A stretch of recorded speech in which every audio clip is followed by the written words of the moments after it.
Assalamualaikum warahmatullahi wabarakatuh. Perkenalkan, nama saya Bella Utami Putri, BP 1711 021014 dari kelompok 1 kelas 4PD4 Akuntansi Politeknik Negeri Padang. Baiklah, pada kesempatan kali ini saya ingin mempresentasikan resume chapter 11 mengenai ethical leadership. Baiklah, untuk materi yang pertama yaitu mengenai mendefinisikan kepemimpinan etis. Kepemimpinan adalah kemampuan atau otoritas untuk membimbing dan mengarahkan orang lain menuju suatu tujuan. Sebuah perusahaan yang sukses berkembang berdasarkan kepemimpinan dan kemampuan kreatif dari pendirinya. Contohnya seperti pengusaha Steve Jobs dari Apple, Bill Gates dari Microsoft, Sam Walton dari Walmart, dan Mark Zuckerberg dari Facebook. Pendiri yang kuat merupakan salah satu bagian dari kesuksesan perusahaan. Kepemimpinan etis yang kuat harus ditunjuk melalui penerus manajer lain dan karyawan untuk melanjutkan keberhasilan. Kepemimpinan yang etis menciptakan budaya yang etis pula. Pemimpin etis memastikan tujuan perusahaan terpenuhi dengan cara yang etis, di mana pemimpin sangat penting untuk mempengaruhi budaya perusahaan dan postur etika organisasi. Baiklah, untuk materi selanjutnya yaitu mengenai persyaratan kepemimpinan etis, di mana pemimpin yang etis membutuhkan karakter yang baik. Mereka juga membutuhkan keterampilan untuk memimpin dan membimbing orang lain. Keterampilan kepemimpinan etis berkembang melalui pelatihan, pengalaman, dan pembelajaran lainnya selama bertahun-tahun. Beberapa syarat untuk dikatakan menjadi pemimpin yang baik yaitu yang pertama, pemimpin etis harus menjadi contoh bagi nilai-nilai perusahaan. Yang kedua, menempatkan apa yang terbaik bagi organisasi di atas kepentingan mereka sendiri. Yang ketiga, melatih dan mengembangkan karyawan sepanjang karir mereka. Yang keempat, membangun mekanisme pelaporan memahami karyawan. Yang kelima yaitu mengenali batasan aturan dan nilai organisasi. Baiklah, materi selanjutnya yaitu mengenai manfaat kepemimpinan etis. Kepemimpinan yang etis menciptakan banyak manfaat bagi sebuah organisasi. Yang paling penting adalah kepemimpinan etis memiliki dampak yang langsung pada budaya perusahaan. Manfaat kepemimpinan etis itu adalah yang pertama, pemimpin etis mengkomunikasikan dan memantau nilai-nilai organisasi, memastikan bahwa karyawan memahami tujuan dan keyakinan perusahaan. Yang kedua adalah memberikan motivasi budaya untuk perilaku etis, seperti sistem penghargaan untuk perilaku etis dan pengambilan keputusan. Yang ketiga adalah dapat menyebabkan kepuasan karyawan dan komitmen karyawan yang lebih tinggi. Yang keempat adalah dapat menciptakan keunggulan kompetitif melalui kepuasan dan produktivitas karyawan. Hal itu juga menciptakan hubungan yang kuat dengan pemangku kepentingan eksternal. Contohnya yaitu pelanggan bersedia membayar harga yang lebih tinggi untuk produk dari perusahaan etis karena kepercayaan konsumen untuk bisnis terus pulih setelah krisis keuangan dan resesi. Konsumen lebih cenderung melakukan bisnis dengan perusahaan yang mereka anggap dapat dipercaya. Baiklah, untuk materi selanjutnya yaitu mengenai kepemimpinan etis dan budaya organisasi.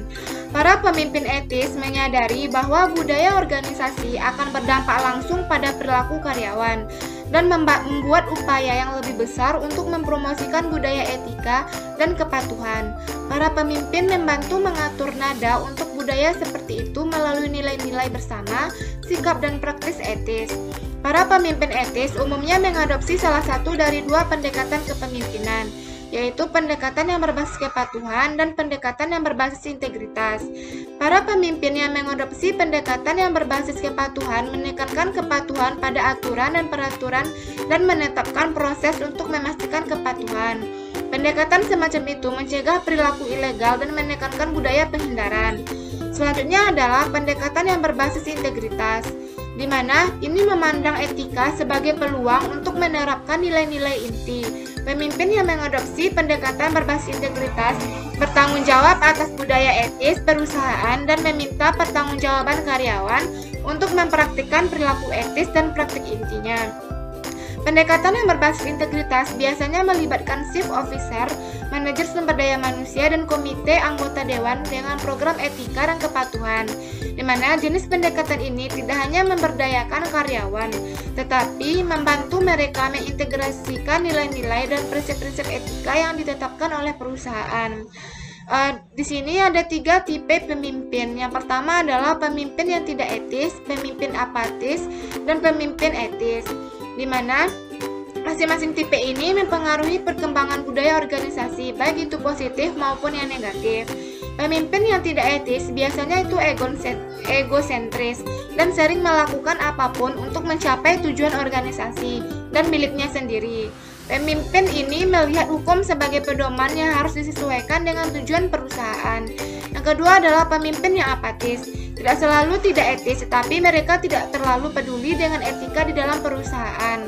Selanjutnya adalah pemimpin yang etis atau pemimpin yang beretika, yaitu memasukkan etika pada setiap level operasional dan tahapan proses pengambilan keputusan. Akan selalu ada penyimpanan etika di organisasi manapun. Tetapi para pemimpin etis menangani masalah segera setelah masalah itu muncul. Baiklah, untuk materi selanjutnya mengenai mengelola konflik etika. Konflik etis terjadi ketika ada 2 atau lebih posisi pada keputusan etis. Terkadang konflik etika muncul karena karyawan merasa tidak nyaman dengan keputusan mereka sendiri atau rekan kerja mereka. Salah satu manfaat dari konflik etika adalah membantu menunjukkan masalah etika. Karyawan sendiri harus dilatih untuk menangani situasi konflik. Melatih karyawan untuk mengenali dan menyelesaikan konflik dapat mencegah karyawan menjadi korban perilaku yang meragukan seperti intimidasi. Karyawan yang dapat memilih untuk mendekati situasi konflik dengan salah satu dari 5 cara, yaitu mengabaikan masalah, menghadapi orang lain, melaporkan konflik kepada manajemen, menggunakan hotline, atau terlibat dalam pelaporan eksternal. Karyawan yang merasa pemimpin mereka etis dan bersedia mendengarkan kekhawatiran mereka, lebih mungkin untuk mendekati orang lain untuk melaporkan konflik secara internal. Baiklah, materi selanjutnya yaitu mengenai gaya manajemen konflik. Ada 5 kategori gaya manajemen konflik. Yang pertama yaitu bersaing, yang kedua menghindari, yang ketiga mengakomodasi, yang keempat berkolaborasi, dan yang kelima berkompromi. Gaya ini didasarkan pada 2 dimensi, yaitu ketegasan dan kooperatif. Ketegasan bertindak demi kepentingan terbaik seseorang, sedangkan kooperatif berarti bekerja demi kepentingan terbaik orang lain. Pemimpin yang memiliki gaya manajemen konflik bersaing sangat tegas dan tidak terlalu kooperatif. Pemimpin yang bersaing percaya pada kemenangan dengan biaya berapapun dan mengukur kesuksesan dengan seberapa banyak pihak lain kalah.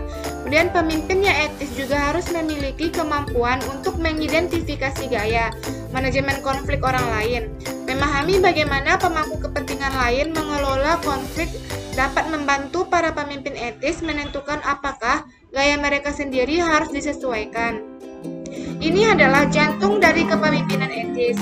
Oleh karena itu, seorang pemimpin yang efektif harus memiliki pengetahuan dan kecerdasan emosional yang cukup untuk menentukan gaya orang lain yang terlibat dalam konflik etis. Selain itu, seorang pemimpin etis harus mengetahui gaya manajemen konflik mana yang diterapkan pada masalah tertentu. Seorang pemimpin yang beretika bukanlah seorang yang selalu menghindari risiko atau terus-menerus berusaha mengalahkan lawannya.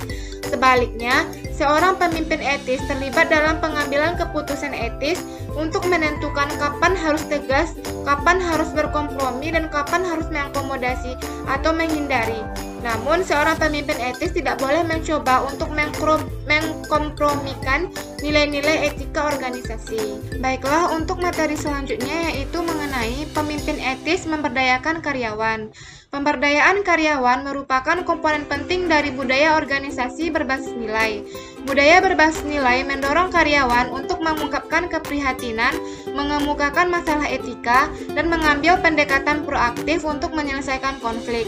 Akses mudah ke kode etik dan kebijakan membantu karyawan saat membuat keputusan etis. Menciptakan budaya komunikasi terbuka di mana diskusi tentang topik etika adalah hal yang biasa, mendorong karyawan untuk mengemukakan masalah. Umpan balik berkala antara pemimpin dan pengikut dapat membawa masalah etika dan memungkinkan perusahaan untuk mengidentifikasi dan bekerja untuk menyelesaikan masalah ini sebelum menjadi masalah besar. Pelatihan kepemimpinan etis untuk manajer dan karyawan sangat membantu.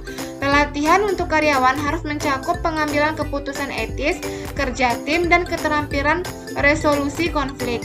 Manajer harus dilatih bagaimana menciptakan budaya organisasi partisipatif yang mendorong karyawan untuk terlibat dalam pengambilan keputusan yang etis. Budaya etika perusahaan tidak hanya bergantung pada dokumen seperti kode etik, tetapi pada bagaimana karyawan mewujudkan prinsip-prinsip integritas yang menjadi nilai-nilai organisasi. Baiklah, untuk materi selanjutnya yaitu mengenai kepemimpinan etis komunikasi. Cara seorang pemimpin yang etis berkomunikasi dengan karyawan memiliki dampak yang sama besarnya pada budaya etis perusahaan. Seorang pemimpin narsistik, misalnya, sangat mengendalikan dan tidak menoleransi setiap kritik terhadap keputusan kepemimpinannya. Pertimbangkan pemimpin lain yang memberitahu karyawan mereka tidak peduli bagaimana mereka menyelesaikan tugas selama mereka melakukannya. Jenis komunikasi ini sinyal kepada karyawan bahwa mereka perlu menyelesaikan pekerjaan mereka dengan biaya berapapun. Keterbukaan dan aksesibilitas pemimpin penting dalam menangani dan menyelesaikan masalah etika.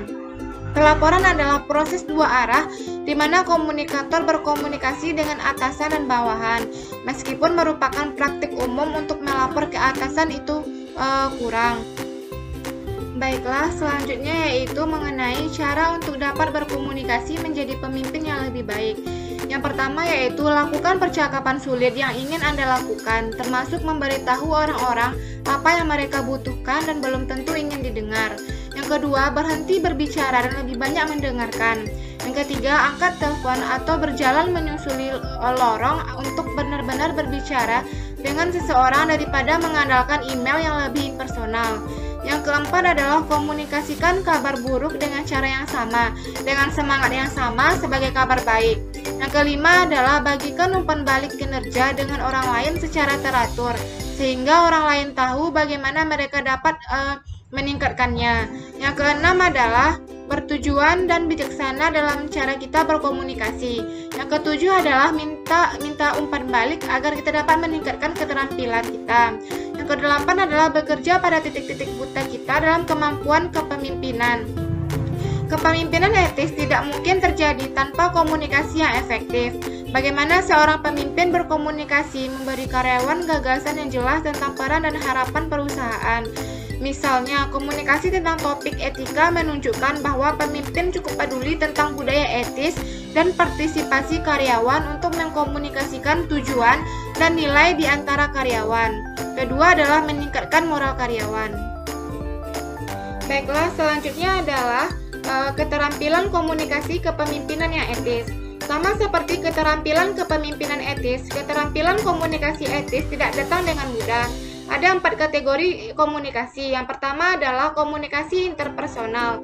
Itu merupakan bentuk komunikasi yang paling terkenal dan terjadi ketika dua orang atau lebih berinteraksi satu sama lain, di mana komunikasi antar pribadi memberikan kesempatan bagi para pemimpin etis untuk menerima atau mengeluarkan informasi. Ini juga memberikan kesempatan untuk melatih karyawan ketika berpotensi etis masalah muncul. Kemudian yang kedua adalah komunikasi kelompok kecil, di mana komunikasi kelompok kecil ini berkembang dalam organisasi. Dengan demikian, jenis komunikasi ini menjadi semakin penting untuk pengambilan keputusan etis. Saat ini, banyak dari keputusan etis organisasi dibuat dalam tim, dan keputusan ini berdampak pada etika keberhasilan perusahaan. Kelompok kecil dapat meningkatkan kolaborasi dan menghasilkan berbagai perspektif dan pendapat yang berbeda tentang masalah tertentu. Namun, terlibat dalam pengambilan keputusan yang berulang atau rutin dapat menyebabkan kelompok untuk mengabaikan masalah etika tertentu, yaitu groupthink dan polaris. Kelompok adalah sisi negatif yang merupakan efek umum. Groupthink terjadi ketika satu atau lebih anggota kelompok merasa tertekan untuk menyesuaikan diri dari keputusan kelompok, bahkan jika mereka secara pribadi tidak setuju. Polaris group mengacu pada fakta bahwa suatu kelompok lebih cenderung bergerak ke arah posisi yang lebih ekstrim daripada anggota kelompok grup. Mungkin telah dilakukan yang secara individu. Kemudian yaitu cara untuk menghindari groupthink dalam pengambilan keputusan kelompok kecil. Yang pertama adalah tekankan kepada setiap anggota tim bahwa dia adalah evaluator kritis dengan tanggung jawab untuk menyatakan pendapat dan keberatan secara bebas. Kemudian yang kedua adalah hilangkan bias kepemimpinan dengan menolak untuk menyatakan pendapat saat memberikan tugas kepada kelompok. Yang ketiga adalah siapkan sejumlah kelompok independen untuk mengerjakan masalah yang sama. Itu merupakan beberapa cara menghindari grouping dalam pengambilan keputusan kelompok kecil. Selanjutnya, komunikasi yang ketiga adalah komunikasi nonverbal. Ini merupakan komunikasi yang diekspresikan melalui tindakan, bahasa tubuh, ekspresi atau lainnya. Bentuk komunikasi tidak tertulis ataupun lisan, di mana komunikasi nonverbal memberikan petunjuk utama tentang keadaan emosional individu. Kemudian yang keempat adalah mendengarkan, melibatkan, memperhatikan perilaku verbal dan nonverbal. Mendengarkan sama pentingnya dengan berbicara. Jika salah satu pihak dalam dialog tidak mendengarkan, komunikasi menjadi tidak efektif. Para pemimpin yang menghabiskan waktu mendengarkan karyawannya, mereka mendorong karyawan untuk membalas dalam bentuk barang, lebih lanjut mempromosikan adopsi dan penerimaan prinsip dan nilai etika. Baiklah, selanjutnya adalah hubungan pemimpin, pengikut pemimpin dalam komunikasi. Komunikasi sangat penting untuk mengurangi isolasi pemimpin dan menciptakan kesesuaian pengikut pemimpin. Kesesuaian pengikut pemimpin terjadi ketika pemimpin dan pengikut berbagi hal yang sama, visi yang sama, kemudian ekspektasi etis dan tujuan perusahaan. Meskipun setiap individu memiliki tujuan dan kepribadian mereka sendiri, penting bagi perusahaan untuk mendapatkan pemimpin dan pengikut untuk mengadopsi nilai dan pekerjaan bersama menuju tujuan untuk organisasi. Jika pengikut merasa terputus dari pemimpin, mereka tidak akan mungkin besar dan akan berkomitmen untuk mempromosikan visi dan tujuan. Di mana yang pertama adalah program dan etika dan komunikasi etika. Salah satu cara yang paling dapat diamati untuk mengkomunikasikan nilai-nilai etika kepada karyawan adalah melalui kode etik dan pelatihan tentang cara membuat keputusan etis. Kemudian yang kedua adalah perbedaan kekuasaan dan politik tempat kerja. Perbedaan kekuasaan dan politik tempat kerja, meskipun kemungkinan akan ada perbedaan kekuasaan antara supervisor dan karyawan di dalam organisasi, penting bahwa para pemimpin etis berusaha untuk mengurangi perbedaan-perbedaan ini ketika komunikasi etis terlibat. Yang ketiga adalah umpan balik. Umpan balik dapat terjadi melalui metode informal seperti percakapan sederhana atau melalui sistem yang lebih formal, seperti evaluasi kinerja karyawan. Pemimpin yang etis memahami pentingnya umpan balik positif dan negatif untuk karyawan. Baiklah, materi selanjutnya yaitu gaya kepemimpinan mempengaruhi keputusan etis. Gaya kepemimpinan mempengaruhi banyak aspek perilaku organisasi, termasuk penerimaan dan kepatuhan karyawan terhadap norma dan nilai organisasi. Gaya yang berfokus pada membangun nilai-nilai organisasi yang kuat di antara karyawan berkontribusi pada standar perilaku bersama. Mereka juga mempengaruhi transmisi organisasi dan pemantauan nilai, norma, dan kode etik. Singkatnya, gaya kepemimpinan suatu organisasi mempengaruhi bagaimana karyawannya bertindak. Tantangan bagi para pemimpin adalah dalam mendapatkan kepercayaan dan komitmen dari anggota organisasi, yang dapat penting jika pemimpin organisasi ingin mengarahkan perusahaan mereka menuju kesuksesan. Para pemimpin yang diakui sebagai dapat dipercaya lebih cenderung dianggap sebagai pelayan etis. Mempelajari gaya dan sikap kepemimpinan perusahaan juga membantu untuk menunjukkan dengan tepat di mana masalah etika di masa depan mungkin muncul. Bahkan untuk tindakan yang mungkin melanggar hukum, karyawan seringkali melihat ke pemimpin organisasi mereka untuk menentukan bagaimana meresponnya. Baiklah, materi selanjutnya yaitu mengenai 6 gaya kepemimpinan yang didasarkan pada kecerdasan emosional yang telah diidentifikasi oleh Daniel Goleman. Yang pertama adalah pemimpin yang memaksa, menuntut kepatuhan sesaat dan berfokus pada pencapaian, inisiatif, dan pengendalian diri. Yang kedua adalah pemimpin berwibawa yang dianggap sebagai salah satu gaya paling efektif menginspirasi karyawan untuk mengikuti visi, memfasilitasi perubahan, dan menciptakan iklim kinerja yang sangat positif. Yang ketiga adalah pemimpin afiliatif menghargai orang, emosi mereka, dan kebutuhan mereka dan mengandalkan persahabatan dan kepercayaan untuk mempromosikan fleksibilitas, inovasi, dan pengambilan risiko. Yang keempat adalah pemimpin yang demokratis bergantung pada partisipasi dan kerja tim untuk mencapai keputusan kolaboratif. Yang kelima adalah pemimpin penentu kecepatan dapat menciptakan iklim negatif karena standar tinggi yang dia tetapkan. Yang keenam adalah pemimpin pembinaan membangun iklim positif dengan mengembangkan keterampilan untuk mendorong kesuksesan jangka panjang, mendelegasikan tanggung jawab, dan dengan terampil mengeluarkan tugas yang menantang. Baiklah, materi selanjutnya yaitu mengenai model radar. Pemimpin etis harus proaktif dan tidak bisa hanya menunggu masalah datang. Sebaliknya, mereka harus berinteraksi dengan karyawan dan memiliki sistem untuk mengenali atau mendeteksi masalah etika sebelum muncul. Cara terbaik untuk menangani pelanggaran adalah dengan menghindari sepenuhnya. Namun, bahkan organisasi terbaik pun menderita risiko etika. Ketika kesalahan etika atau masalah muncul, pemimpin harus memiliki rencana untuk menjawab kekhawatiran pemangku kepentingan dan pulih dari kesalahan.